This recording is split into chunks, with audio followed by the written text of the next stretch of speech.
I'm Tia Borden with MiningIR. Beside me is Len Kolff of Atlantic Lithium. Len, thank you so much for joining me today.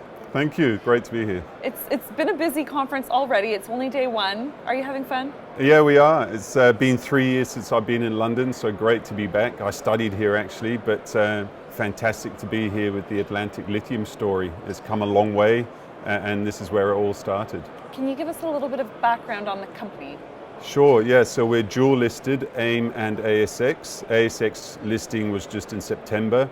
We're a lithium focused project developer. We made a lithium pegmatite discovery in Ghana, the first in Ghana, and we are now in the process of building Ghana's first lithium mine. Very exciting. And you have one flagship project that you're currently working on. Can you give us some details on that project? Sure, yeah, so it's the Awuya Lithium project in Ghana. Essentially, it's a very simple project. It's a hard rock DMS spodumene pegmatite. It's a very simple mineralogy and proximity to operational infrastructure that makes it a very simple and unique project with a very low capex. So it's $125 million capex, but huge economic fundamentals to it. So an internal rate of return of 224%, life of mine pre-tax or post-tax profits of 1.3 billion. And payback less than 5 months, so that's less than 20 weeks payback. So it's a fantastic project producing spodumene concentrate. That's amazing. Now, what is some of the success that you had this past year? Well, so we put out our resource upgrade this year. So now the resource sits at 30.1 million tonnes at 1.26% lithium oxide. We also have been drilling this year, so we've drilled 47,000 meters, and we're busy announcing the results of that, which will lead into a resource upgrade. We had our secondary listing on the ASX, and we submitted our mining license application to the authorities in Ghana, so a very big year. And what's Ghana like as a mining jurisdiction? Look, Ghana has a very long mining history. It's always been a focus for gold explorers and developers. There's a strong gold mining industry, also bauxite and manganese.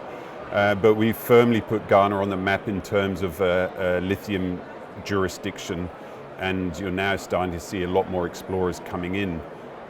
It's not a brownfields, what we call a brownfields terrain. It's a very early greenfields terrain, certainly in the case of lithium, so more discoveries to be made.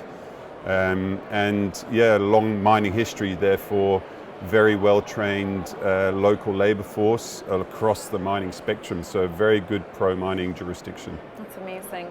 Now, what are some catalysts that investors should be aware of? Well, we've still got some additional results to come out over the next few months for the remainder of our drilling program, and that will all feed into a resource upgrade early Q1 next year. And that's all going to feed into a study update, so our DFS, which we're targeting to deliver the end of first half next year. In addition to that, obviously our mining license application, all going well, that should come through this time next year. And then at that point, we're in a position really to break ground and start building this mine. You have a lot to look forward to for 2023. Definitely. Is there anything else that you'd like to leave our viewers with? Well, what's not to love about lithium? It's just a fantastic commodity to be in. That supply and demand deficit is still there, so we see strong prices for longer. But we think Atlantic Lithium is a really great story to come in. It's very simple process flow sheet, very simple infrastructure, very low capex, and a quick timeline to build. So a good opportunity at a bargain price in terms of our market cap currently. Len, it's a pleasure chatting with you. Thank you so much for being with us today. Thank you very much.